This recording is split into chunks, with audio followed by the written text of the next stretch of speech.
ಕರ್ಕೊಂಡು ಹೋಗ್ತಿದ್ರಿ, ನನ್ನ ಬರ್ತ್ಡೇ ದಿವಸ ಗಿಫ್ಟ್ ತಂದು ಕೊಡ್ತಿದ್ರಿ.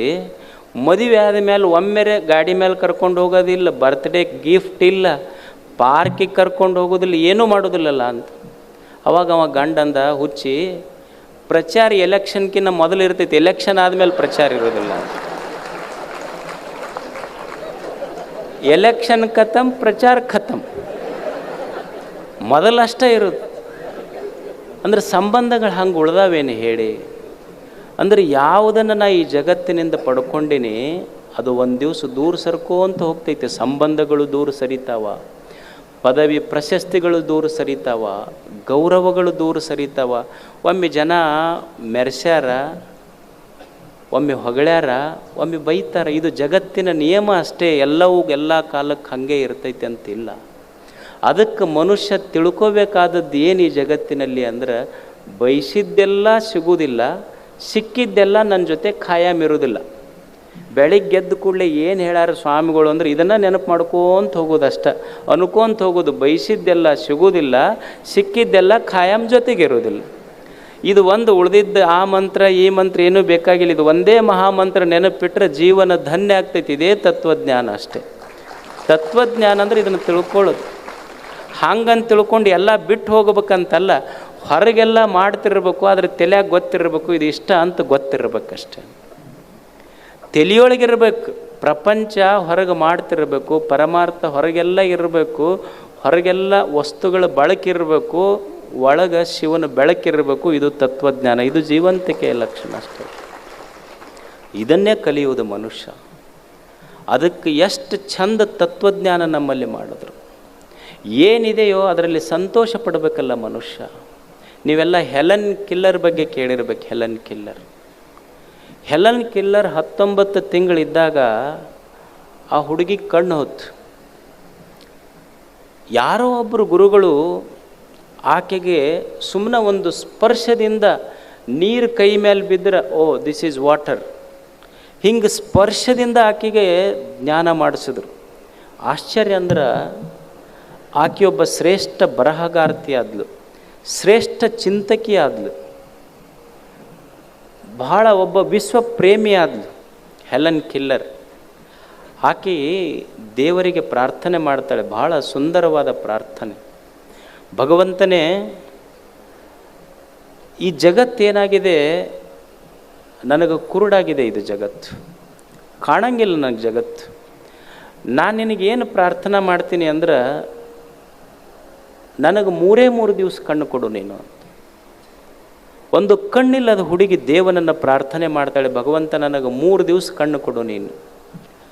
3 ದಿವಸ ಕಣ್ಣು ಕೊಡ್ತೀಯಲ್ಲ, 3 ದಿವಸದೊಳಗೆ ನಾನು 1ನೇ ದಿವಸ ಅಕಸ್ಮಾತ್ ನೀನು ನನಗೆ 3 ದಿವಸ ಕಣ್ಣು ಕೊಟ್ರೆ, 1ನೇ ದಿವಸ ಏನು ಕೇಳ್ತೀನಿ ಭಗವಂತನೇ ಅಂದ್ರೆ, ನನಗೆ ಯಾರು ಜನ್ಮ ಕೊಟ್ಟರಲ್ಲ, ಜನ್ಮ ಕೊಟ್ಟ ತಂದೆ ತಾಯಿಗಳು ನನಗೆ ಈ ಜಗತ್ತಿಗೆ ಕರ್ಕೊಂಬಂದು ಈ ಸುಂದರವಾದ ಜಗತ್ತನ್ನು ತೋರಿಸಿದ್ರಲ್ಲ, ನನಗೆ ಜನ್ಮ ಕೊಟ್ಟ ತಂದೆ ತಾಯಿಗಳನ್ನು ಕಣ್ಣು ತುಂಬ ನೋಡಿ ಸಂತೋಷ ಪಡ್ತೀನಿ 1ನೇ ದಿವಸ. ಮತ್ತು 2ನೇ ದಿವಸ ಕಣ್ಣು ಇರ್ತೈತಲ್ಲ, 2ನೇ ದಿವಸ ಏನು ಮಾಡ್ತೀನಿ ಅಂದರೆ, ಯಾರು ನನಗೆ ಅಕ್ಷರ ಕಲಿಸಿ ಈ ಜಗತ್ತಿನೊಳಗೊಂದು ಬೆಳಕೈತಂತ ತೋರಿಸಿದ್ರಲ್ಲ, ಆ ಗುರುಗಳನ್ನು ಆಚಾರ್ಯರನ್ನು ಕಣ್ಣು ತುಂಬ ನೋಡ್ಕೊತೀನಿ. ಮತ್ತು 3ನೇ ದಿವಸ ಏನು ನೋಡ್ತೀನಿ ಅಂದರೆ, ಭಗವಂತನೇ ಈ ಜಗತ್ತನ್ನು ನೋಡ್ತೀನಿ, ಅಷ್ಟೇ ಅಲ್ಲ ಸೂರ್ಯನ ಬೆಳಕಿನೊಳಗೆ ಈ ಜಗತ್ತನ್ನು ನೋಡಿ ನನ್ನ ಕಣ್ಣಿಗೆ ಒಂದು ಸತ್ಯ ಹೇಳ್ತೀನಿ. ಏನಂದ್ರೆ, ಇವತ್ತೊಂದೇ ದಿವಸ ನಿನಗೆ ಬೆಳಕು ಕಾಣೋದು, ನಾಳೆ ಮತ್ತೆ ಈ ಜಗತ್ತು ನಿನಗೆ ಕತ್ತಲೆ ಎನ್ನುವ ಸತ್ಯ ಹೇಳಿ ಕಣ್ಣು ಮುಸ್ತೀನಿ ಅಂತ ಹೆಲನ್ ಕಿಲ್ಲರ್ ಹೇಳ್ತಾರೆ. ಅಂದರೆ ಜಗತ್ತು, ಈ ಜಗತ್ತಿನ ವಾಸ್ತವಿಕ ಸತ್ಯವನ್ನು ನಾವು ಅರ್ಥ ಮಾಡ್ಕೋಬೇಕು. ಮನುಷ್ಯ ಸಂತೋಷವಾಗಿರಬೇಕಾದ್ರೆ ಇಷ್ಟು ಜ್ಞಾನ ಬೇಕಾಗ್ತದೆ ಮನುಷ್ಯನಿಗೆ. ಬರದಿಹುದರೆಣಿಕೆಯಲ್ಲಿ ಬಂದಿಹುದ ಮರೆಯದಿರು. ಎಷ್ಟು ಚಂದ ಮನುಷ್ಯನಿಗೆ ಬೋಧನ ಮಾಡಿದ್ರವರು. ಬರದಿಹುದರೆಣಿಕೆಯಲ್ಲಿ ಬಂದಿಹುದ ಮರೆಯದಿರು, ಗುರುತಿಸು ಒಳಿತಿರುವುದನ್ನು ಕೇಡುಗಳ ನಡುವೆ, ಇರುವ ಭಾಗ್ಯವ ನೆನೆದು ಬಾರೆನೆಂಬುದು ಬಿಡು, ಹರುಷಕ್ಕಿದು ದಾರಿ ಮಂಕುತಿಮ್ಮ. ಸಂತೋಷವಾಗಿರ್ಬೇಕಂದ್ರೆ ಏನು ಬೇಕು ಮನುಷ್ಯನಿಗೆ? ನಾವು ಸಂತರು ಸಂತರು ಸಂತರು ಅಂತ ಕರಿತೀವಲ್ಲಿ, ಯಾರಿಗೆ ಸಂತರು ಅನ್ನಬೇಕು? ಸಂತರು ಅಂದರೆ ಎಲ್ಲೋ ಗುಡ್ಡದಲ್ಲಿ ಗವಿಯಲ್ಲಿ ಊಟ ಎಲ್ಲ ಬಿಟ್ಟಿರೋರು ಸಂತರಲ್ಲ. ಸಂತುಷ್ಟ ಸತತಂ ಯೋಗಿನ. ಸಂತ ಸಂತ ಅಂತ ಯಾರಿಗೆ ಕರಿಬೇಕು ಅಂದರೆ ಯಾರು ಸದಾ ಸಂತೋಷವಾಗಿರ್ತಾರೋ ಅವರಿಗೆ ಸಂತರ ಅನ್ನಬೇಕಷ್ಟ. ಸಂತೋಷವಾಗಿರುವುದನ್ನು ಕಲಿಯೋದು ಜೀವನದಲ್ಲಿ. ಈ ನಾಡಿನ ಕವಿ ಹರುಷದ ದಾರಿ ಹೇಳ್ತಾನೆ. ಮನುಷ್ಯ ಹೆಂಗೆ ಹರುಷವಾಗಿರಬೇಕು, ಸಂತೋಷವಾಗಿರಬೇಕು. ನಮ್ಮದು ಹಂಗಾಗೋದಿಲ್ಲ. ಎದ್ದು ಕೂಡಲೇ ಅಳ್ಕೊ ಅಂತ ಹೇಳ್ತೀವಿ ನಾವು. ಎದ್ದು ಕೂಡಲೇ ಅಳ್ಕೊ ಅಂತ ಹೇಳೋದು. ಏನು ಬಿಡ್ರಿ, ದೇವರು ಸುಮ್ಮನೆ ನಮ್ಮ ಕಣ್ಣು ಮುಚ್ಚಿ ಬಿಡ್ಬೇಕು ನಾವು ಅನ್ನೋದಿಲ್ಲ. ಎದ್ದು ಕೂಡಲೇ ನಮ್ಮ ಪ್ರಾರ್ಥನೆ ಏನಂದ್ರೆ ಸುಮ್ಮ ದೇವ್ರು ಎದ್ದು ಕೂಡಲೇ ಕಣ್ಣು ಮುಚ್ಚಬೇಕು ನೋಡ್ರಿ. ನಮ್ಮ ಅಲ್ಲಿ ತೆಗಿ ಅಂತ ಯಾರಂದ್ರೆ ನಿನಗೆ ಮುಚ್ಕೊಂಡ್ಬಿಡ್ಬೇಕಾಗಿತ್ತು ಅಷ್ಟೆ. ನಮ್ಮ ಪ್ರಾರ್ಥನಾ ಎದ್ದು ಕೂಡಲೇ ಅಂದ್ರೆ ದೇವ್ರು ಕಣ್ಣು ಮುಚ್ಚಬೇಕ್ರಿ ನಮಗೆ. ಅಲ್ಲಿ ತೆಗಿ ಅಂತ ಯಾರಂದಾರ. ಮತ್ತು ಸ್ವಲ್ಪ ಯಾರು ಇದನ್ನು ಕೇಳಿಲ್ಲ ಅಂದ್ರೆ ಸುಮ್ಮನೆ ದೇವ್ರು ಕರ್ಕೊಂಬಿಡ್ಬೇಕು ನೋಡ್ರಿ ನಮಗೆ. ಅಲ್ಲಿ ಬೇಕಂದ್ರೆ ನೀವು ಹೋಗ್ಬೇಕು, ಪಾಪ ಅವನ ಮೇಲೆ ಯಾಕೆ ಹೇಳತ್ತೇಳಿ. ಅಲ್ಲಿ ಯಾವ ಗ್ಯಾರಂಟಿ ಮೇಲೆ ಅಂತೀವಿ ಅಂದ್ರೆ ಅಂದವ್ರಿಗೆಲ್ಲ ಅವ ಕರ್ಕೊಳ್ಳೋದಿಲ್ಲ ಅನ್ನೋ ಗ್ಯಾರಂಟಿ ಮೇಲೆ ಅಂತಿರ್ತೀವಿ. ಅಂದವ್ರಿಗೆಲ್ಲ ಕರ್ಕೊಂಡು ಹೋಗ್ತಿದ್ರಿ, ಯಾರು ಭಾಳ ಹುಷಾರದಿಂದ ಅಂತಿದ್ವಿ ನಾವು. ಏನು ತಲೆ ಕೈ ಹಚ್ಕೊಂಡು ಮುಖ ಗಂಟು ಹಾಕ್ಕೊಂಡು ಕುಂತ್ರಿ ಏನಪ್ಪ ಸರ್ಕಾರದ ಗ್ಯಾರಂಟಿ ಸಾಲನ ಇವನು ತಲೆ ಕಟ್ಟ್ಯಾರ ಅನ್ನುವಂಗೆ ಬೆಳಿಗ್ಗೆ ಕಟ್ ಕುಂತಿರ್ತಾನ. ಅದು ಹಿಂಗೆ ಕುಂತ್ರೆ ಹೆಂಗೆ ಜೀವನ? ಅವ ಕವಿ ಎಷ್ಟು ಚಂದ ಹೇಳ್ತಾನೆ. ಸಂತೋಷವಾಗಿ ಬದುಕಬೇಕಾದ್ರೆ ಹೆಂಗೆ ಬದುಕೋದು ಮನುಷ್ಯ? ಬರದಿಹುದ ರೆಣಿಕೆಯಲ್ಲಿ ಬಂದಿಹುದ ಮರೆಯದಿರು. ಬರದಿಹುದ ರೆಣಿಕೆಯಲ್ಲಿ ಬಂದಿಹುದ ಮರೆಯದಿರು. ಮನುಷ್ಯನಿಗೆ ಯಾಕೆ ಭಾಳ ತಾಪಾಗೈತಿ ಅಂದ್ರೆ ನಮ್ಮ ಹತ್ರ ಏನಿಲ್ಲ ಅದಕ್ಕೆ ದುಃಖ ಪಡಕತ್ತೀವಿ. ಏನೈತಿ ಅದನ್ನು ನೋಡಿ ಸಂತೋಷ ಪಡುವ ಗುಣ ನಮ್ಮಿಲ್ಲ. ನಮ್ಮ ಮಕ್ಕಳಿಗೆ ನಾವು ಬೈತೀವಿ. ಏನು ಬೈತೀವಿ ಅಂದ್ರೆ, ನೀ ಇಂಜಿನಿಯರ್ ಆಗಲಿಲ್ಲ, ನಿನಗೆ ಎಷ್ಟು ಓದಿಸಿವಿ, ನೀ ನೀಟ್ ಪಾಸ್ ಆಗಲಿಲ್ಲ, ನೀ ಡಾಕ್ಟ್ರ್ ಆಗಲಿಲ್ಲ, ನೀ ಲಾಯರ್ ಆಗಲಿಲ್ಲ, ನೀ ದೊಡ್ಡ ಬಿಸ್ನೆಸ್ ಮಾಡಲಿಲ್ಲ. ಏನು ಅವ್ರು ನೋಡಿ ನಮ್ಮ ಮನೆ ಮಗ್ಗಲ್ದವ್ರ ಮಗ ಅಮೇರಿಕಕ್ಕೆ ಹೋಗ್ಯಾನ ಅಂತ ಇನ್ನೊಬ್ಬರ ಮಕ್ಕಳೊಂದಿಗೆ ಹೋಲಿಸಿ ನಮ್ಮ ಮಕ್ಕಳು ನಾವು ಬೈತೀವಿ. ಅಂದ್ರೆ ಒಬ್ಬ ವ್ಯಕ್ತಿಯ ಮಗ ಅಮೇರಿಕದಾಗಿದ್ದ, ಅವ ಅಮೇರಿಕದಿಂದ ದುಡಿತಿದ್ದ ಅಂದ್ರೆ ಅವನು ಅಷ್ಟೇ ಶ್ರೀಮಂತ ಅಂತಲ್ಲ. ಯಾವ ತಂದೆ ಶ್ರೀಮಂತ ಅಂದರೆ ಬರೀ ಯಾರ ಮಕ್ಕಳು ಅಮೇರಿಕದಾಗ ಇರ್ತಾರ ಆ ತಂದೆ, ಅಮೇರಿಕದೊಳಗೆ ಮಕ್ಕಳಿದ್ದ ತಂದೆ ಅಷ್ಟೇ ಶ್ರೀಮಂತ ಅಲ್ಲ. ಯಾವ ಮಕ್ಕಳು ಸಾಯಂಕಾಲ ಕತ್ತಲಾದ ಕೂಡಲೇ 9ಕ್ಕೆ ಬಂದು ರಾತ್ರಿ ಹೊತ್ತಿನ ಊಟ ತನ್ನ ತಂದೆ ಜೊತೆ ಕುಂತು ಉಣ್ತಾರಲ್ಲ ಆ ತಂದೆನೂ ಶ್ರೀಮಂತನಲ್ಲ. ಅವರು ಅಮೇರಿಕದಾಗ ಇದು IPL ನೋಡ್ಕೊಂಡು ಉಣ್ತೈತಿ, ಯಾರೂ ಇಲ್ಲಿದಕ್ಕೆ. IPL ಮುಗೀತಂದ್ರೆ ಏನು ಮಾಡ್ಬೇಕಂತ ಗೊತ್ತಿಲ್ಲ ಇದಕ್ಕೆ. ಮತ್ತೆ ಯಾರು ಶ್ರೀಮಂತ? ಬರಹುದಿಹುದ ಎಣಿಕೆಯಲ್ಲಿ ಬಂದಿಹುದ ಮರೆಯಿದ್ರಿ. ಏನಿಲ್ಲ ಅದ್ರ ಬಗ್ಗೆ ತಲೆ ಕೆಡಿಸ್ಕೋಬೇಡಿ. ಏನೈತೆ ಮಗ ಚಂದ ಸಂತೋಷ ಪಡೋದು. ಯಾರೋ ಮೊನ್ನೆ ಪೇಪರ್ನೇ ಬಂದಿತ್ತು ನೋಡಿ, ರ್ಯಾಂಕ್ ಬಂದವರಲ್ಲ ನನ್ನ ಮಗ ಫೇಲ್ ಆಗ್ಯಾನಂತ ತಿಳ್ಕೊಂಡು ಬೇಡ ಅನ್ಸದ ಅವ ಒಬ್ಬ. ಅಂದ್ರೆ ಹೊಸ ನಮೂನಿ ಜನ ಹೆಂಗೆ ಸಂತೋಷ ಪಡ್ತಾರೆ ಅವರೆಲ್ಲ. ಅಂತ ಏನು ಫೇಲ್ ಆದ್ರೆ ಏನು ಜಗತ್ತಿನೊಳಗೆ ಬೇರೆ ದಾರಿನೇ ಇಲ್ಲ. ಜಗತ್ತು ಎಷ್ಟು ದೊಡ್ಡದೈತೆ ಅಂಥದ್ದು. ಏನು ಸರ್ಕಾರ ನಡೆಸುವ ಪರೀಕ್ಷೆಯೊಳಗೆ ಫೇಲ್ ಆದ್ರೆ ಅಲ್ಲಿ ನಮ್ಮ ಮಕ್ಕಳು ಪ್ರಶ್ನೆ ಇಲ್ಲ. ಆದರೆ ಜೀವನದ ಪರೀಕ್ಷೆಯಲ್ಲಿ ಹೆಂಗೆ ಗೆಲ್ಲುವುದನ್ನು ಕಲಿಸಬೇಕು ಅದು ತಂದೆ ತಾಯಿಗಳ ಜವಾಬ್ದಾರಿ. ಏನೊಬ್ಬರು ಎಲ್ಲರೂ ನೀಟ್ನಾಗ ಪಾಸ್ ಆಗೋಕ್ಕೆ ಸಾಧ್ಯತೆ? ತಂದೆ ತಾಯಿ ಜವಾಬ್ದಾರಿ ಬರೆಸಬೇಕು, ಪ್ರಶ್ನೆ ಇಲ್ಲ. ನೀಟ್ ಬರೆಸೋದು ಭಾಳ ಮುಖ್ಯ ಅಲ್ಲ, ನೀಟಾಗಿ ಬದುಕಿಸೋದು ಭಾಳ ಮುಖ್ಯ ಐತೆ ಮಕ್ಕಳಿಗೆ. ಅದನ್ನು ಕಲಿಸ್ಬೇಕಾಗೈತೆ ನಾವು. ಏನಿಲ್ಲ ಅದ್ರ ಬಗ್ಗೆ ಭಾಳ ತಲೆ ಕೆಡಿಸ್ಕೋಬೇಡ. ಭಾಳ ಮಂದಿ ಅಂತೀರ ನಮಗೆ ಬರೀ ಹೆಣ್ಣು ಆಗ್ಯಾವ, ನಮಗೆ ಹೆಣ್ಣು ಆಗ್ಯಾವ ಅನ್ನೋದಿಲ್ಲ. ಎಷ್ಟೋ ಮಂದಿ ಅಲ್ಲ, ನಮಗೆ 2 3 ಹೆಣ್ಣಾಗ್ಯಾವ. ಎಷ್ಟೋ ಮಂದಿಗೆ ಮಕ್ಕಳಿಲ್ಲಲ್ಲ, ಮಕ್ಕಳಿಲ್ಲಾರ್ದ ತಾಯಂದಿರದಾರ. ಅದಕ್ಕೆ ನಾ ಭಾಳ ಸಲ ಹೇಳ್ತಿರ್ತೀನಿ. ಏನಂದ್ರೆ ಮಕ್ಕಳು ಈ ಸುನಾಮಿ ಬಂತು ನೋಡ್ರಿ. ಸುನಾಮಿ ಬಂದಾಗ ಇಬ್ಬರು ತಂದೆ ತಾಯಿ ಅಡುಗೆ ಮಾಡಾಕತ್ತಾಳ. ಇಬ್ಬರು ಮಕ್ಕಳಿಗೆ ಕರ್ಕೊಂಡು ಅವ ಸಮುದ್ರ ದಂಡಿಗೆ ಹೋಗಿದ್ದ. ಸುನಾಮಿ ಬಂದು 2 ಮಕ್ಕಳು ತೊಗೊಂಡು ಹೋಗ್ತವ್ನು. ಅವ ಮನೆಗೆ ಬಂದಂತ ನಮ್ಮಿದ್ದು 2 ಮಕ್ಕಳು ಹೋಗ್ಯಾವ ಅಂದಮೇಲೆ ನಾವರ ಯಾಕೆ ಇರ್ಬೇಕಂತ ನಾವು ಇಬ್ಬರು ಆತ್ಮಹತ್ಯೆ ಮಾಡ್ಕೊಳ್ಳೋಣ ಅಂತ ಇಬ್ಬರು ಗಂಡ ಹೆಂಡತಿ ಸಮುದ್ರ ದಂಡಿಗೆ ಹೊಂಟಿದ್ರು. ಇವ್ರ ಮಕ್ಕಳು ಹೋಗಿದ್ದು, ಅಲ್ಲಿ ಕೆಲವು ಜನ ತಂದೆ ತಾಯಿಗಳು ಹೋಗಿದ್ದು ಮಕ್ಕಳು ಹೇಳ್ಕೊಂತ ಕುಂತಿದ್ದು. ಅವಾಗ ಇವ್ರಂದ್ರು ನಮ್ಮ ಮಕ್ಕಳು ಹೋದ್ರೆ ಹೋಗಲ್ಲಕ್ಕ, ಈ ಮಕ್ಕಳು ಸಿಕ್ಕವಲ್ಲ, ಇವನು ಜೋಪಾನ ಮಾಡೋಣಂತ ಅಷ್ಟು ಮಕ್ಕಳಿಗೆ ಕರ್ಕೊಂಬಂದು ಜೋಪಾನ ಮಾಡಾಕತ್ರ ಅವ್ರು.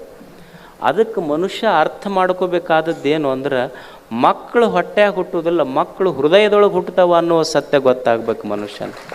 ಬರೇ ಮಕ್ಕಳು ಹೊಟ್ಟೆಯಾಗ ಹುಟ್ಟುವುದಿಲ್ಲ ಅಂತ. ಅದಕ್ಕೆ ಬರೀ ನಮಗೆ ಹೆಣ್ಣಾಗ್ಯಾವ ಏನು ಮಕ್ಕಳಲ್ಲೇ ನಾವು ಎಲ್ಲವೂ ಮಕ್ಕಳಲ್ಲ ಅಂತ. ನಮಗೆ ಹೆಣ್ಮಕ್ಳು ಅಂದ್ರೆ ಭಾಳ ಹೆಣ್ಣು ಹುಟ್ಟ್ಯಾವ್ರಿ, ಭಾಳ ಟೆನ್ಷನ್ ಆಗೈತೆ ಅಂತಿರ್ತಾರೆ. ಮತ್ತು ಅದಕ್ಕೆ ಭಾಳ ತಿಳ್ಕೊಬೇಕಾದದ್ದು ಏನಂದ್ರೆ ಟೆನ್ಷನ್ ಅನ್ನಬಾರ್ದು, ಅವ್ರು 10 ಸನ್ನಿಗೆ ಸಮ ಅಂತ ತಿಳ್ಕೊಬೇಕಂದ್ರೆ ಸಂತೋಷ ಇರ್ತೈತೆ ಅಷ್ಟೆ. ತಿಳ್ಕೊಳ್ಳೋದು ಹೆಣ್ಣಿರಲಿ ಗಂಡಿರಲಿ, ಮಕ್ಕಳು ಅಂದ್ರೆ ಏನು ತಿಳ್ಕೊಬೇಕು ಅಂದ್ರೆ ಹೆಣ್ಣ ಗಂಡ ಅಂತ ತಿಳ್ಕೊಳ್ಳೋದಲ್ಲ. ಮಕ್ಕಳು ಅಂದ್ರೆ ಆಗ ತಾನೇ ದೇವರು ಹಚ್ಚಿದ ತಾಜಾ ದೀಪ ಅಂತ ತಿಳ್ಕೊಬೇಕು. ಮಕ್ಕಳು ಅಂದ್ರೆ ಲೈಟ್ ಅಷ್ಟೇ, ದೀಪ ಅಷ್ಟೇ, ಹೆಣ್ಣೋ ಗಂಡೋ ಇಲ್ಲ. ಬರದಿಹುದ ರೆಣಿಕೆಯಲ್ಲಿ ಬಂದಿಹುದ ಮರೆ, ಏನೈತಿ ಮೊದಲು ಅದನ್ನು ನೋಡಪ್ಪ. ಏನು ದೇವರು ಕೊಟ್ಟಾನ ಅದ್ರ ಬಗ್ಗೆ ಮೊದಲು ಸಂತೋಷ ಪಡುವುದನ್ನು ಕಲಿಬೇಕಲ್ಲ ಮನುಷ್ಯ. ಅದು ಗೊತ್ತಿಲ್ಲ ನಮಗೆ. ಈಗ ನಾವು ಭಾಳ ಮಂದಿ ಏನಂತೀವಿ, ನಮಗೆ ಕಾರ್ ಇಲ್ರಿ ಅಂತೀವಿ. ಈ ಕಾರ್ ಇದ್ದ ಒಂದು ಏನು ಪರಿಸ್ಥಿತಿ ಐತಂದ್ರೆ, ಅವ ಮನ್ಯಾಗಿಂದ ಕಾರ್ ಗಡ್ಯಾಗ ಬರ್ಬೇಕಾದ್ರೆ ಗಾಲಿ ಕುರ್ಚಿ ಮೇಲೆ ವೀಲ್ ಚೇರ್ ಮೇಲೆ ಬರ್ಬೇಕವ. ದೇವರು ಅವನಿಗೆ ಕಾರ್ ಕೊಟ್ಟಿರ್ಬೋದು ಅಡ್ಡಾಡಕ್ಕಾದ್ರೆ, ಕಾಲ ಇಲ್ಲ. ಕಾರ್ ಇದ್ದವ್ ಶ್ರೀಮಂತ ಅಲ್ಲ, ನಡ್ಕೊಂಡು ಅಡ್ಡಾಡಕ್ಕೆ ಕಾಲಿದ್ದವ್ರು ನಿಜವಾಗ್ಲೂ ಶ್ರೀಮಂತರಲ್ಲ.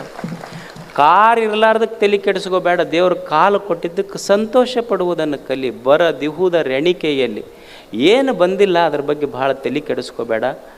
ಬರದಿಹುದ ರೆಣಿಕೆಯಲ್ಲಿ ಬಂದಿಹುದ ಮರೆಯದಿರು. ದೇವರು ಏನು ಕೊಟ್ಟಾನ ಅದನ್ನು ಮೊದಲು ಸಂತೋಷ ಪಡುವುದನ್ನು ಕಲಿ. ಇಲ್ಲಾರದ ಬಗ್ಗೆ ತಲೆ ಕೆಡಿಸ್ಕೊಳ್ಳೋದು ಬಿಡು. ಏನು ಕೊಟ್ಟಾನ ಅದರೊಳಗೆ ಸಂತೋಷ ಪಡುವುದನ್ನು ಕಲಿ.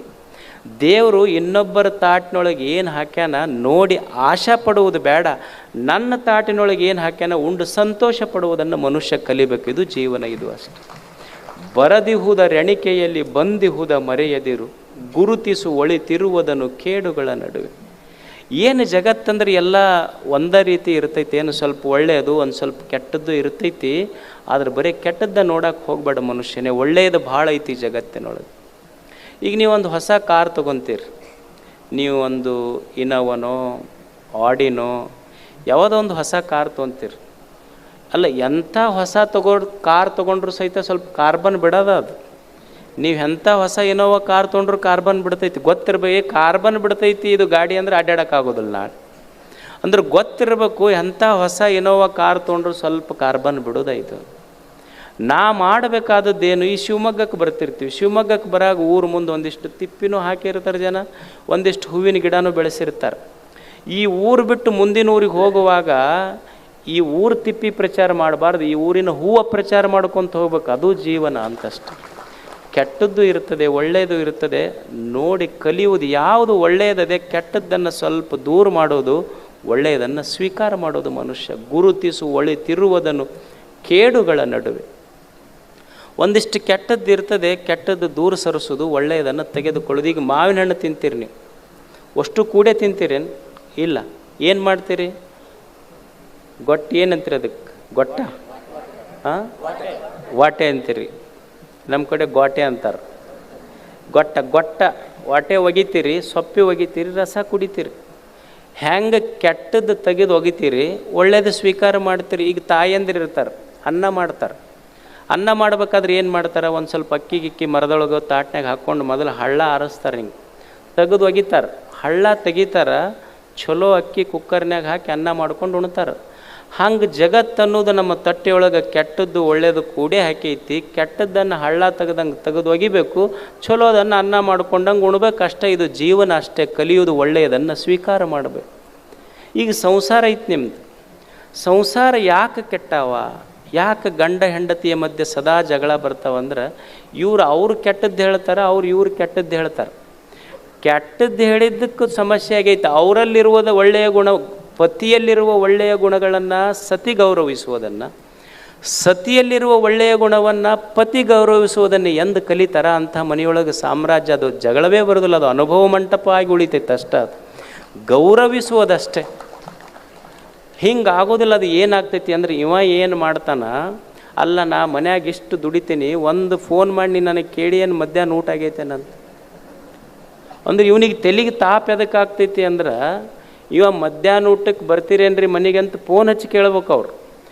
ಅವರು ಮನೆಗೆ ಫೋನ್ ಹಚ್ಚಿ ನೀವು ಮಧ್ಯಾಹ್ನ ಊಟಕ್ಕೆ ಬರ್ತೀರೇನ್ರಿ ಅಂತ ಕೇಳಲಾರ್ದಕ್ಕೆ ಇವನಿಗೆ ಎಷ್ಟು ತಾಪ ಆಗೈತೆ ಅಷ್ಟಾಯ್ತು.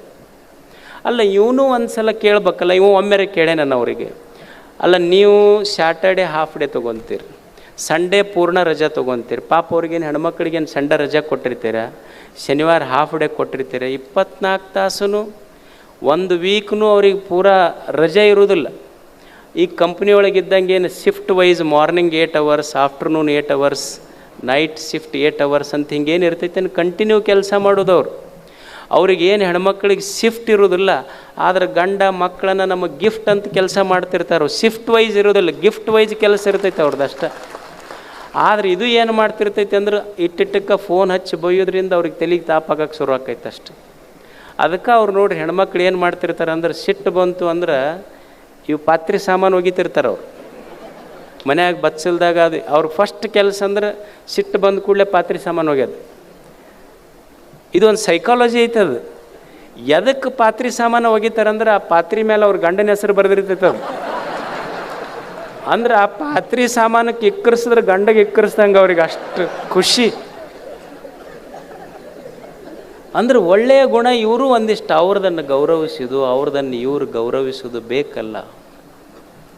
ಬರದಿಹುದ ರೆಣಿಕೆಯಲ್ಲಿ ಬಂದಿಹುದ ಮರೆಯದಿರು, ಗುರುತಿಸು ಒಳಿತಿರುವುದನ್ನು ಕೇಡುಗಳ ನಡುವೆ, ಇರುವ ಭಾಗ್ಯವ ನೆನೆದು ಬಾರೆನೆಂಬುದು ಬಿಡು.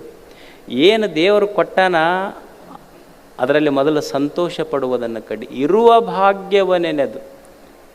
ಬಸ್ನಾಗ ಹೊಂಟಿರ್ತೀರಿ, ಸೀಟ್ ಸಿಕ್ಕಿಲ್ಲ ಅಂತ ಕೊರಗಕ್ಕೆ ಹೋಗಬೇಡ. ಈಗ ನಿಮಗೆ ಬಸ್ ಸಿಕ್ಕರೆ ಸಾಕಾಗೈತಿ, ಈಗ ಸೀಟ್ ಸಿಗೋದು ದೂರ ಉಳಿತಾವ. ಯೋಜನೆ ಏನೈತಲ್ಲ ಈಗ ಅದು. ನಿಮಗೆ ಬಸ್ ಸಿಕ್ಕರೆ ದೊಡ್ಡದಿನ, ಸೀಟ್ ಸಿಗೋದಂತೂ ದೂರ ಉಳಿತು ಮಾತು. ಬಸ್ ಸಿಕ್ಕಿದ್ದಕ್ಕೆ ಸಂತೋಷ ಪಡೋದು, ಸೀಟ್ ಸಿಕ್ಕಿಲ್ಲ ಅಂತ ದುಃಖ ಪಡೋದು ಬೇಡ. ಇರುವ ಭಾಗ್ಯವ ನೆನೆದು ಬಾರೆನೆಂಬುದು ಬಿಡು. ಏನು ಬಂದಿಲ್ಲ ಅದ್ರ ಬಗ್ಗೆ ತಲೆ ಕೆಡಿಸ್ಕೋಬೇಡ. ಹರುಷಕ್ಕಿದು ದಾರಿ ಮಂಕುತಿಮ್ಮ. ಇದನ್ನು ಸ್ವಲ್ಪ ಪಾಲನೆ ಮಾಡ್ಕೊಂಡು ಬಂದು ಅಂದರೆ ಇದಕ್ಕಿಂತ ಏನು ದೊಡ್ಡ ಸಂತೋಷ ಐತೆ ಜೀವನದೊಳಗೆ. ಗುರುತಿಸು ಒಳಿತಿರುವುದನ್ನು ಕೇಡುಗಳ ನಡುವೆ. ಒಂದು ಸ್ವಲ್ಪ ಹೆಚ್ಚ ಕಡಿಮೆ ಸಂಸಾರ ಪ್ರಪಂಚ ಅಂದ ಮೇಲೆ ಇರ್ತೈತಿ. ಒಳ್ಳೆಯದನ್ನು ಗುರುತಿಸುವುದನ್ನು ಕಲಿಬೇಕು ಮನುಷ್ಯ. ಒಂದು ಕೋಗಿಲೆ, ಒಂದು ಕಾಗೆ ಕುಂತಿತ್ತು. ಕಾಗೆ, ಒಂದು ಗಿಡ ಇತ್ತು, ಆ ಗಿಡದ ಮೇಲೆ ಒಂದು ಕಾಗೆ ಕುಂತಿತ್ತು. ಆ ಕಾಗೆಗೆ ಗಿಡ ಕೇಳ್ತದೆ, ಅಲ್ಲ ದೇವರು ಕೋಗಿಲೆಗೆ ಎಷ್ಟು ಚಲೋ ಕಂಠ ಕೊಟ್ಟಾನ, ನವಿಲಿಗೆ ಎಷ್ಟು ಚಲೋ ಬಣ್ಣ ಕೊಟ್ಟಾನ. ದೇವರು ನಿನಗೆ ಕೋಗಿಲೆಯಂಥ ಕಂಠ ಕೊಡಲಿಲ್ಲ, ನವಿಲಿನಂಥ ಬಣ್ಣನೂ ಕೊಡಲಿಲ್ಲ. ನಿಂದೇನೈತೆ ಜೀವನದೊಳಗೆ? ಏನು ಧ್ವನಿಯರೇ ಸರಿಗಿಲ್ಲ, ಬಣ್ಣರೇ ಸರಿಗಿಲ್ಲ. ಅವಾಗ ಕಾಗೆ ಹೇಳ್ತು, ಅಲ್ಲ I don't have any problem, ನಿನಗ್ಯಾಕೆ ಸಮಸ್ಯೆ? ನನಗೆ ಸಮಸ್ಯೆ ಇಲ್ಲ ಅಂದಮೇಲೆ ನಿನಗ್ಯಾಕೆ ಸಮಸ್ಯೆ? ನಮ್ಮದೇನು ಅಂದರೂ ಯಾರು ಸಮಸ್ಯೆ ಇರಲಿಲ್ಲ ಅಂದ್ರೆ ಸಮಸ್ಯೆ ಮಾಡಿಡೋರು ನಾವೆಲ್ಲ. ಅದು ಕಾಗೆಂತೂ ಇದು ನಾನು ಚಿಂತೆ ಮಾಡ್ಬೇಕು, ನೀ ಯಾಕ ಅಂತ. ಅಲ್ಲಲ್ಲ, ನಿಂದು ನೋಡಿ ನನಗೆ ಸ್ವಲ್ಪ ಕನಿಕರ ಬರಕತ್ತೈತೆ.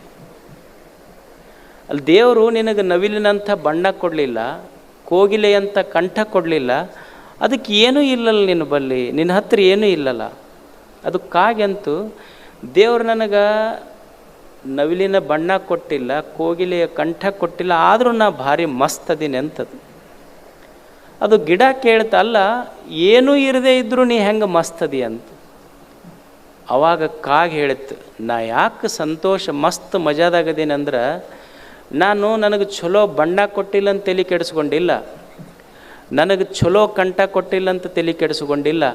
ಆದರೆ ದೇವ್ರು ಏನು ಕೊಟ್ಟಾನ ಅಂದ್ರೆ ನವಿಲಿನ ಚಿತ್ರ ವಿಚಿತ್ರ ಬಣ್ಣವನ್ನು ನೋಡಿ, ಕೋಗಿಲೆಯ ಕಂಠವನ್ನು ಕೇಳಿ ಆನಂದಿಸುವ ಅದ್ಭುತ ಹೃದಯ ಕೊಟ್ಟಾನ. ಇದಕ್ಕಿಂತ ಏನು ಬೇಕು ನಮಗಂತ? ಏನು ದೇವರು ಕೊಟ್ಟಾನ ಅದನ್ನು ಆನಂದಿಸುವಂಥ ಅದ್ಭುತ ಹೃದಯ ಇತ್ತು ಅಂದ್ರೆ ಅದು ಸಂತೋಷಕ್ಕೆ ದಾರಿ ಮನುಷ್ಯನಿಗೆ. ಅದಕ್ಕೆ ಮೊದಲು ಕಲಿಯುವುದು ಸಂತೋಷಕ್ಕೆ ದಾರಿ. ಏನಿಲ್ಲ, ಏನು ಕರ್ರಗಿರಬಾರ್ದಂತ ಐತೇನು ಮನುಷ್ಯ. ಕಪ್ಪಿದ್ರಿ ಏನು ತೊಂದರೆ ಐತಿ? ಈಗ ನೀವು ನೋಡಿ, ತಾಯಂದಿರದಿರಿ, ನೀವು ಎಷ್ಟು ತೊಲಿದರ ಬಂಗಾರ ಹಾಕಿಸ್ಕೊರಿ ನೀವು ತಾಳಿ, ಆದರೆ ಹಿರಿಯರು ಏನಂತಾರೆ, ಅವು ಒಂದರ ಕರೆಮಣಿ ಇದ್ರೆ ಅದು ಬಂಗಾರಕ್ಕೆ ಭೂಷಣ, ಇರದೇ ಇದ್ರೆ ಅದಕ್ಕೆ ಭೂಷಣನೇ ಇಲ್ಲ ಅಂತ. ಅದಕ್ಕೆ ಮನುಷ್ಯ ಕಲಿಯುವುದೇನೆಂದ್ರೆ ಒಳ್ಳೆಯದನ್ನು ಗುರುತಿಸುವುದು, ಏನು ದೇವರು ಏನು ಕೊಟ್ಟಾನ ಅದರಲ್ಲಿ ಸಂತೋಷ ಪಡೋದು, ಭಾಳ ಕೆಟ್ಟದ್ರ ಬಗ್ಗೆ ತಲೆ ಕೆಡಿಸ್ಕೊಳ್ಳೋದಿಲ್ಲ. ಏನು ದೇವರು ಕೊಟ್ಟಾನ ಅದರಲ್ಲಿ ದಿವಸ ಸಂತೋಷ ಪಡಬೇಕಷ್ಟೆ. ಒಂದು ದಿವಸ ಏನು ಕೊಟ್ಟಾನ ಇದನ್ನು ಸಂತೋಷವಾಗಿ ಮನುಷ್ಯ ಕಳೆಯುವ ಗುಣ ಕಲಿಯುವುದು. ದೇವರಿಷ್ಟು ಅದ್ಭುತವಾದ ಜೀವನ ಕೊಟ್ಟಾನ, ಯಾಕೆ ಪ್ರತಿನಿತ್ಯ ದುಃಖ ಪಡಬೇಕು ಹೇಳಿ ಮನುಷ್ಯನಿಗೆ? ಒಂದು ಪಕ್ಷಿ, ಅದಕ್ಕೇನೂ ಇಲ್ಲ, ಯಾವ ಸೆಕ್ಯೂರಿಟೀಸ್ನೂ ಇಲ್ಲ, ಮನಿ ಇಲ್ಲ, ಹೊಲ ಇಲ್ಲ, ಬ್ಯಾಂಕ್ ಬ್ಯಾಲೆನ್ಸ್ ಇಲ್ಲ, ಎಫ್ ಡಿ ಇಲ್ಲ. ಎಷ್ಟು ಪಕ್ಷಿ ಆಕಾಶದಲ್ಲಿ ಹಾಡ್ತಾ ಹಾಡ್ತಾ ಹಾರ್ತದೆ. ಇಷ್ಟೆಲ್ಲ ಇದ್ದ ಮನುಷ್ಯ ಯಾಕೆ ಅಳಬೇಕು ಜೀವನದಲ್ಲಿ? ದೇವರು ಎಲ್ಲವನ್ನು ಕೊಟ್ಟಿದ್ದಾನೆ. ದೇವರು ಏನು ಕೊಟ್ಟಾನ ಅವ ಕೊಟ್ಟಿದ್ದಕ್ಕಾಗಿ ಗುಡಿಗೆ ಹೋಗ್ತೀವಿಲ್ಲ ನಾವು. ಗುಡಿಗೆ ಎದಕ್ಕೆ ಹೋಗಬೇಕು? ನಾವು ಗುಡಿಗೆ ಎದಕ್ಕೆ ಹೋಗ್ತೀವಿ ಅಂದ್ರೆ ಒಂದು ಲಿಸ್ಟ್ ಹಿಡ್ಕೊಂಡು ಹೋಗ್ತೀವಿ ಅಷ್ಟೆ. ನಮ್ಮದು ಗುಡಿ ವಿಸಿಟ್ ಐತಿ ಅಂದ್ರೆ ಲಿಸ್ಟ್ ಐತೆ ಅಂತ ಅರ್ಥ ಅಷ್ಟೆ.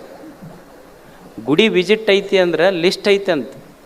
ಅದು ಒಂದು ನಾಗಪ್ಪನ ಗುಡಿ ಇತ್ತು. ಆ ನಾಗಪ್ಪನ ಗುಡಿ ಮಗ್ಲು ಒಂದು ಮಾರುತಿ ಗುಡಿ. ಅವ ನಾಗಪ್ಪ ಕೇಳಿದಂತ, ಅಲ್ಲ ಈ ಜನ ನಾ ಇಲ್ಲೇ ಮಗ್ಲದೀನಿ, ಯಾವಾಗಾರ ನಾಗರ ಪಂಚಮಿಗೆ ಅಷ್ಟ ಬಂದು ಹಾಲು ಹಾಕ್ತಾರೆ ನನಗೆ, ನಿನಗೆ ಎಷ್ಟು ನಡ್ಕೊತಾರಲ್ಲ ಇವರು ಅದು. ಅವ ಮಾರುತಿ ಅಂದ, ಇವ್ರೇನು ನಮ್ಮ ಸಲುವಾಗಿ ಬಂದವರಲ್ಲ, ಕೈಯಾಗ ಲಿಸ್ಟ್ ಹಿಡ್ಕೊಂಬಂದವ್ರು, ತಮ್ಮ ಸಲುವಾಗಿ ಬಂದಾರ ಇವ್ರು. ಅವಾಗ ಅವ ನಾಗಪ್ಪ ಅಂದ, ಹೌದು ನಿನ್ನ ಕಡೆ ಬಂದಾರ ಲಿಸ್ಟ್ ತೊಗೊಂಡು ಅಂತಿರ್ತಾರಲ್ಲ, ಏನು ಬರ್ದಾರ ಲಿಸ್ಟ್ನಾಗರ? ಅವು ಏನು ಅದ ರಗಳಿ ಬರ್ಕೊಂಡು ಬಂದಿರ್ತಾವೆ, ಅದಕ್ಕೆ ಅವ್ರ ಕಡೆ ನೋಡೋಕೆ ಹೋಗೋದಿಲ್ಲ, ನಾ ಈ ಕಡೆ ಮುಖ ಮಾಡ್ಕೊಂಡು ನಿಂತಿರ್ತೀನಂತ. ಯಾವ ಮಾರ್ತೀರ ನಿಮ್ಮ ಕಡೆ ಹೋದಾಗ ಮುಖ ಮಾಡ್ಯಾನ ನಾವು? ನೀವು ಹೋದಾಗ ಈ ಕಡೆ ಮುಖ ಅಂದ್ರೆ ಇವ್ರು ರಗಳಿ ತೊಗೊಂಬಂದಿರ್ತಾರಂತ ಅವನಿಗೆ ಗೊತ್ತಷ್ಟು. ಅದಕ್ಕೊಂದು ಗುಡಿಗೆ ಹೋಗೋದು ಏನಾರ ಕೇಳಕ್ಕಲ್ಲ. ಇಷ್ಟೆಲ್ಲ ನೀ ಕೊಟ್ಟಿಯಲ್ಲ ಭಗವಂತನೇ. ಎಷ್ಟೋ ಜನರಿಗೆ ಕಣ್ಣಿಲ್ಲ, ನನಗೆ ಕಣ್ಣು ಕೊಟ್ಟು. ಎಷ್ಟೋ ಜನರಿಗೆ ಕಾಲಿಲ್ಲ, ಕಾಲು ಕೊಟ್ಟು. ಎಷ್ಟೋ ಮಂದಿ ಗುಡಿಸಿಲ್ಲೊಳಗೆ ಬದುಕ್ತಾರೆ, ನನಗೊಂದು ಚಲೋ ಮನೆ ಕೊಟ್ಟು. ಎಷ್ಟೋ ಮಂದಿ ಭಿಕ್ಷಾ ಬೇಡಿ ಬದುಕ್ತಾರೆ, ನಾನು ಕುಂತಲ್ಲ ಡೈನಿಂಗ್ ಟೇಬಲಿಗೆ ಪ್ರತಿನಿತ್ಯ ಪ್ರಸಾದ ಬಂದು ಬೀಳ್ತೈತಿ. ಇಷ್ಟೆಲ್ಲ ಕೊಟ್ಟಿದ್ದು ಇನ್ನೇನು ಕೇಳಿ ಹೇಳು? ನಿನ್ನ ಗುಡಿಗೆ ಬಂದಿದ್ದು ಕೇಳೋಕ್ಕಾಗೆಲ್ಲ, ನೀ ಕೊಟ್ಟ ಈ ಪ್ರಸಾದಕ್ಕಾಗಿ ಧನ್ಯವಾದ ಹೇಳಕ್ಕೆ ಬಂದಿನಂತ ಗುಡಿಗೆ ಹೋಗಬೇಕು, ಹೊರತು ಕೇಳಲಿಕ್ಕಾಗಿ ಅಲ್ಲ. ಭಗವಂತ ಕೊಟ್ಟಿದ್ದಕ್ಕಾಗಿ ಒಂದು ಧನ್ಯವಾದ ಹೇಳುವುದಷ್ಟೇ. ಬಂದು ಆರಾಮ 4 ದಿವಸ ಇದ್ದು ಚಂದ ಜಾತ್ರೆ ಮಾಡಿ ಹೋಗೋದಷ್ಟೇ. ಆರಾಮಿರೋದಿಲ್ಲ. ಏನೈತೆ ಹೇಳಿ ಜೀವನದೊಳಗೆ? ಏನು ಖಾಯಾಮಂತೂ ಇರಾಕೆ ಬಂದಿಲ್ಲ. ಏನು ಒಂದಿಷ್ಟು ದಿವಸ ಬಂದೀವಿ, ಸಂತೋಷವಾಗಿದ್ದು ನಾವು ಸಂತೋಷವಾಗಿರಬೇಕು, ನಮ್ಮ ಜೊತೆಗಿದ್ದವರು ಸಂತೋಷವಾಗಿರಬೇಕು. ಸಂತೋಷವಾಗಿ ಒಂದು ದಿವಸ ಯಾತ್ರೆ ಮುಗಿಸೋದು ಜೀವನದ್ದು. ಈ ಜಗತ್ತು ಇದೊಂಥರ ಪಿಕ್ನಿಕ್ ಸ್ಪಾಟ್ ಇದ್ದಂಗಿದೆ. ಏನು ಪಿಕ್ನಿಕ್ ಸ್ಪಾಟ್? ಈಗ ನಮಗೆ ಸಣ್ಣವರಿದ್ದಾಗ ಶಾಲೆಯಾಗ ಪಿಕ್ನಿಕ್ಗೆ ಕರ್ಕೊಂಡು ಹೋಗ್ತಿದ್ರಿಲ್ಲ, ಯಾವುದೋ ಒಂದು ಊರಿಗೆ ಪಿಕ್ನಿಕ್ಕಿಗೆ ಕರ್ಕೊಂಡು ಹೋಗ್ತಿದ್ರು. ಪಿಕ್ನಿಕ್ಕಿಗೆ ಹೋಗ್ಬೇಕಾದ್ರೆ ತಾಯಿ ಏನು ಮಾಡ್ತಿದ್ಲು ಅಂದ್ರೆ, ರೊಟ್ಟಿ ಮಾಡಿ, ಪಲ್ಯ ಮಾಡಿ, ಬುತ್ತಿ ಮಾಡಿ, ಚಲೋ ಅಡುಗೆ ಮಾಡಿ, ಎಲ್ಲ ಬುತ್ತಿ ಕಟ್ಟಿ ತಾಯಿ ಏನು ಮಾಡ್ತಿದ್ಲು ಅಂದ್ರೆ ಮಗನಿಗೆ ಹೇಳ್ತಿದ್ಲು, ಈಗ ನಿನಗೇನು ಬೇಕು ಅದನ್ನು ಮಾಡಿ ಕಟ್ಟೀನಿ, ಉಣ್ಣು. ನಿನಗಷ್ಟೇ ಅಲ್ಲ, ನಿನ್ನ ಸ್ನೇಹಿತರಿಗೆ ಏನು ಬೇಕು ಅದನ್ನು ಕಟ್ಟೀನಿ. ಇದನ್ನು ತೊಗೊಂಡು ಹೋಗಿ ಚಂದ ಯಾವ ಜಾಗಕ್ಕೆ ಹೋಗಿ ಎಲ್ಲ ನೋಡಿ ಆಡಿ ಉಂಡು ತಿಂದು ಬಾ ಅಂತ ತಾಯಿ ಬುತ್ತಿ ಕೊಟ್ಟು ಕಳಿಸಿದ್ಲು. ಇದು ಪಿಕ್ನಿಕ್ಕಿಗೆ ಹೋದ ಹುಡುಗ ಹೋಗಿ ಏನು ಮಾಡ್ದಂದ್ರೆ, ಇವ ಏನು ನೋಡೋದು ಮಾಡಲಿಲ್ಲ. ಹೋದ ಕೂಡ ಅವ್ರು ಕೂಡ ಜಗಳ ತೆಗೆದು, ಇವ್ರು ಕೂಡ ಜಗಳ ತೆಗೆದು, ಅವ್ರ ಬುತ್ತಿಯಾಗ ಕೈ ಹಾಕಿದ, ತಂದು ಹಂಗೆ ಗಂಟಿತ್ತು. ಅವ್ರ ಬುತ್ತಿಯಾಗ ಕೈ ಹಾಕಿ ಅವ್ರ ಬುತ್ತಿ ಹರಿದು ತನ್ನ ಬುತ್ತಿ ಚೆಲ್ಲಿ ಅಂಗಿ ಹರ್ಕೊಂಡು ಜಗಳ ಆಡಿ ಮನೆಗೆ ಬಂತು. ಅವು ಅಂದ್ಲು, ನೀ ಉಂಡು ತಿಂದು ಚಂದ ಪಿಕ್ನಿಕ್ ಮಾಡಬಾ ಅಂತ ಕಳಿಸಿದ್ದೆ, ಇಷ್ಟು ಜಗಳ ಆಡಿ ನಿನ್ನ ಬುತ್ತಿನೂ ಉಣ್ಲಿಲ್ಲ, ಮಂದಿ ಬುತ್ತಿ ಕೈ ಹಾಕಿ ಅವ್ರದ್ದು ಹರಿದು ಹಾಳು ಮಾಡಿದೆ, ಈಗ ನಿನಗೆ ಇನ್ನೊಮ್ಮೆ ಪಿಕ್ನಿಕ್ಕಿಗೆ ಕಳಿಸೋದಿಲ್ಲ ಅಂತಾಳೆ ತಾಯಕ್ಕಿ. ಹಂಗೆ ದೇವರು ಅನ್ನುವ ತಾಯಿ ನಮಗೆಲ್ಲ ಈ ಜಗತ್ತು ಅನ್ನೋದು ಅದೊಂದು ಪಿಕ್ನಿಕ್ ಸ್ಪಾಟ್ ಇದು. ಇಲ್ಲಿ ಪಿಕ್ನಿಕ್ಕಿಗೆ ಕಳಿಸಾಳಕ್ಕೆ ನಮಗೇನು ಬೇಕು ಎಲ್ಲ ನಮ್ಮ ಮುಡಿಯೊಳಗಿಟ್ಟು ದೇವ ಅನ್ನುವಂಥ ತಾಯಿ ಕಳಿಸ್ಯಾಳ. ನಾವು ಸಂತೋಷವಾಗಿ ಉಂಡು ತಿಂದು ಇನ್ನೊಬ್ಬರಿಗೆ ಉಂಡು ತಿಂದು ಸಂತೋಷವಾಗಿ ಇರಾಕೆ ಬಿಟ್ಟು ಚಂದ ಹೋದ್ವಿ, ಮತ್ತು ಇನ್ನೊಮ್ಮೆ ಪಿಕ್ನಿಕ್ಕಿಗೆ ಕಳಿಸ್ತಾರೆ. ಮತ್ತು ಇಲ್ಲಿ ಅದು ಇದು ಜಗಳ ಮಾಡಿ ಇನ್ನೊಬ್ಬರಿಗೆ ಜಗಳ ಹಚ್ಚಿ ಊರು ತುಂಬ ಬೆಂಕಿ ಇಟ್ಟು ಹೋದಿ ದೇವ್ರಂತನೇ it is your last picnic ಅಂತ. ಯಾರೂ ಹೇಳೋದು ಬೇಕಾಗಿಲ್ಲ, ನಾವೇ ತಿಳ್ಕೊಂಬಿಡೋದು. ನಾ ಮುಂದಿನ ಪಿಕ್ನಿಕ್ಕಿಗೆ ಬರ್ತೀನೋ ಇಲ್ಲಂತ ದೇವ್ರು ಹೇಳೋದು ಬೇಡ, ನನಗೆ ಗೊತ್ತಾಗಬೇಕು ಅಷ್ಟ ಅದನ್ನು. ಹಂಗೊಂದು ಪಿಕ್ನಿಕ್ ಸ್ಪಾಟು 4 ದಿವಸ ಬಂದೀವಿ, ಚಂದ ಉಂಡು ತಿಂದು ಸಂತೋಷವಾಗಿ ಒಳ್ಳೆಯದನ್ನು ಮಾಡಿ, ಒಳ್ಳೆಯದನ್ನು ಕೇಳಿ, ಒಳ್ಳೆಯದನ್ನು ನೋಡಿ ಹೋಗುವುದಷ್ಟೇ. ಇದು ನಿಮ್ಮದೊಂದು ಶ್ರೀಗಂಧದ ಸಂಸ್ಥೆ. ಹೆಸರು ಅಷ್ಟೇ ಚಂದ, ಮತ್ತು ನಿಮ್ಮ ಊರಿನ ಹೆಸರು ಅಷ್ಟೇ ಚಂದ.